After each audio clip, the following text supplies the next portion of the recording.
Siamo in via alla Somme con l'assessore Gabriella De Ida, siamo venuti a fare una visita perché a breve inizieranno i lavori proprio da questo palazzo che è alle nostre spalle, giusto Gabriella? Sì, Cosa dobbiamo esattamente, faremo appunto i prospetti, tutto il sistema fognario anche, interverremo sugli infissi, insomma un nuovo look.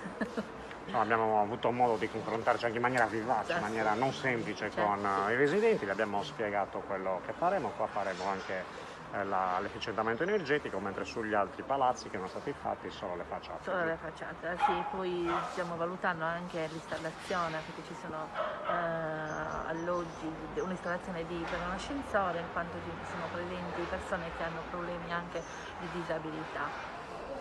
I lavori dovrebbero durare un annetto, giusto? Sì, Incominceranno tra un mesetto. Sì, esatto. Quindi questa è la novità, avevamo un po' fatte promesse, abbiamo trovato i soldi, abbiamo trovato finalmente le ditte, adesso possiamo alle imprese cominciare così con abbiamo avuto problemi perché è un po' di ritardo, perché oramai sono quasi tutti condomini misti dove sono presenti i proprietari, quindi giustamente dobbiamo appunto deliberare, sentire anche il loro parere e devono contribuire anche loro alle spese per il rifacimento di questi palazzi. Ritorneremo poi a lavori finiti per vedere un attimo com'è andata e sentire se i cittadini sono contenti.